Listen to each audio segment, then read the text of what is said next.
انہوں نے قائد اعظم کو بلایا کہ کچھ تھوڑا سا لالچ دے کے دیکھتے ہیں کہ یہ شخص کہاں تک تھا۔ اس زمانے میں لارڈ کا خطاب پہلی دفعہ ایک ہندوستانی مسٹر سنہا کو ملا تھا، گورنر بھی بنا دیا گیا تھا۔ اس نے کہا کہ قائد اعظم، اگر سنہا لارڈ بن سکتا ہے، اگر گورنر بنایا جا سکتا ہے، کوئی اور بھی بنایا جا سکتا ہے، اس لیے یہ فیڈریشن جو ہے یہ بہتر رہے گی۔ قائد اعظم نے یہ سنا،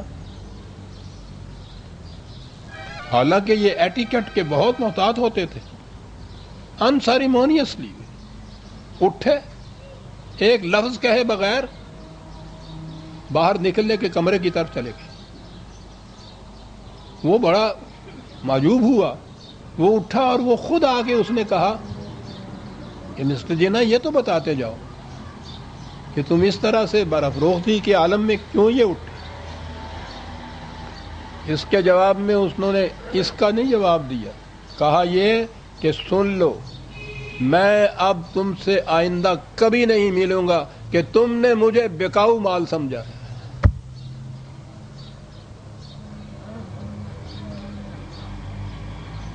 قوموں کی تقدیریں اسی قسم کے کیریکٹر بدلا کرتے ہیں عزیزان مان۔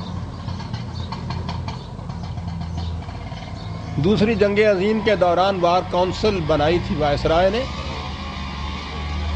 اور اس میں سر سکندر اور مولی فضل حق کو ان سے بالا ہی بالا اس وار کونسل کا ممبر بنا لیا تھا۔ انہوں نے مخالفت کی تھی کہ ہم وار کونسل میں شریک نہیں ہوں گے۔ وائسرا نے ملاقات کے لیے بلایا، 11 بجے کا وقت تھا، مجھے یاد ہے۔ یہ بڑے پنکچول تھے ان چیزوں کے، اوقات کے تو خاص طور پر۔ 11 بجے کا وقت معلوم ہے، بیٹھے ہوئے ہیں، ادھر سے گھنٹی پہ گھنٹی آ رہی ہے کہ آئے کیوں نہیں، خود نہیں جواب دے رہے۔ پرائیویٹ سیکرٹری کہتے ہیں کہ ان سے کہیے کہ ہاں میں اپنی کنوینئنس پہ آؤں گا، تھوڑا سا وقت لگے گا۔ وائسرا کو جواب دیا جا رہا ہے۔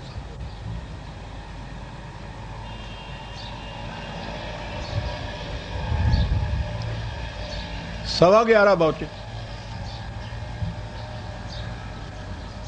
ہمارے آپ کے نزدیک تو یہ بات بہت چھوٹی سی ہے، اس نزاکت کو سامنے رکھیے کہ وہ وائسرا ہے، وقت مقرر ہے۔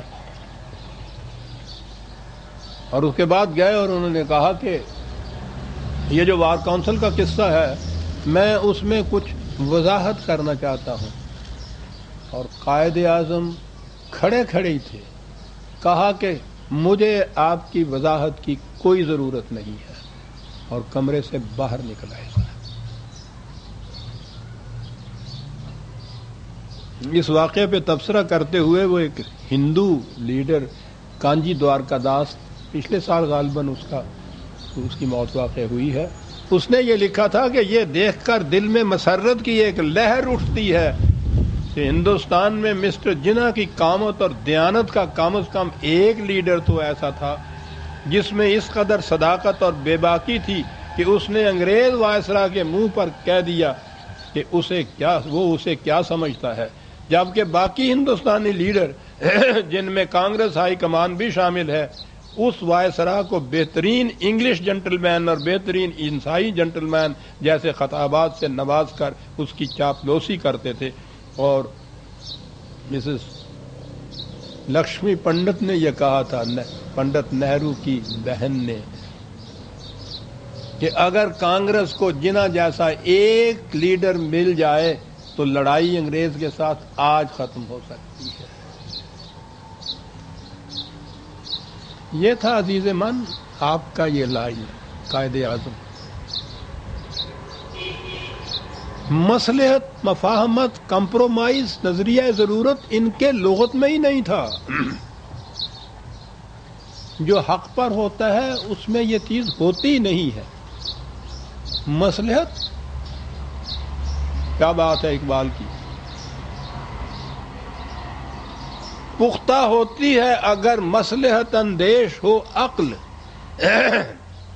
واو، پختہ ہوتی ہے اگر مصلحت اندیش ہو عقل، عشق ہو مصلحت انگیز تو ہے خام ابھی۔ عشق کی پختگی کا معیار اور ٹیسٹ یہ ہے کہ وہ مصلحت انگیز نہیں ہوتا۔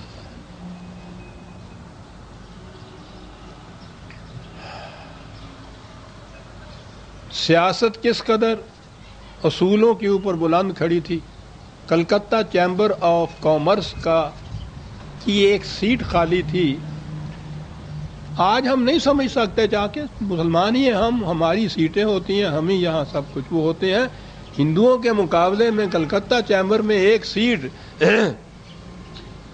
وہ ٹیسٹ تھی اس بات کی کہ مسلمانوں کی یہاں کتنی سٹرینتھ ہے، حالانکہ وہاں مسلمانوں کی میجورٹی ہوتی تھی، کبھی سیٹ نہیں ملتی تھی۔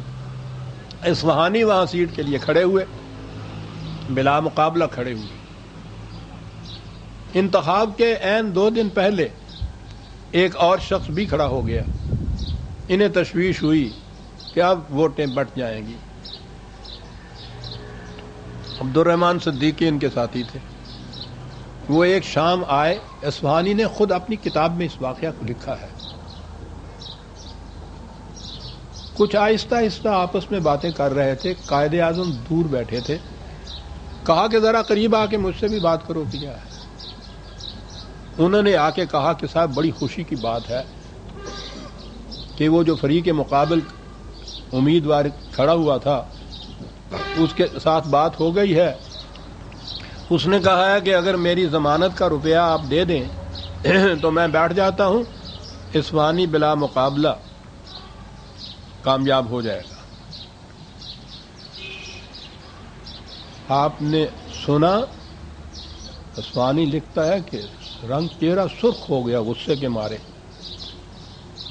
کہا کہ فریق مخالف کو بٹھا دینا، اس کے زر ضمانت واپس دے کے، یہ بالواسطہ رشوت نہیں تو اور کیا ہے؟ ایسا کبھی نہیں ہوگا۔ جاؤ اور اس سے کہو کہ ہمیں یہ منظور نہیں، ہم مقابلہ کریں گے، ہم ناکام رہ جائیں گے، ہم رشوت دے کے نہیں جیتیں گے۔ ایک ایک سیٹ نہیں، ایک ایک ووٹ اتنی قیمتی تھی اس زمانے میں۔ عزیزان من، بھیج دیا عبد الرحمان کو، معاملہ منسوخ کر دیا اس کے ساتھ، نہیں لیں گے ہم۔ اور پھر جو اس کے بعد انہوں نے اصول بیان کیا ہے عزیزان من، وہ سنہری حروف سے لکھنے والے ہیں۔ قائد اعظم کے اس قسم کے ٹکڑے تو ہیں ہی ایسے کہ وہ زندہ جاوید ہیں، واقعی سنہری حروف میں لکھنے کے۔ فرمایا میرے عزیز یاد رکھو، پبلک لائف میں اخلاقی دیانت پرائیویٹ لائف سے بھی زیادہ اہم ہوتی ہے۔ پرائیویٹ لائف میں بددیانتی سے کسی ایک شخص کو نقصان پہنچتا ہے، لیکن پبلک لائف میں بددیانتی سے لاتعداد انسان مجروح ہوتے ہیں، اور اس سے ہزارہ ایسے لوگ بے راہ ہو جاتے ہیں جن کا آپ پر اعتماد ہوتا ہے۔ یاد رکھنا، سیاست میں کسی مقام پر بھی ایسا نہ کرنا کہ اصولوں کو چھوڑ کر کوئی چیز خرید لو۔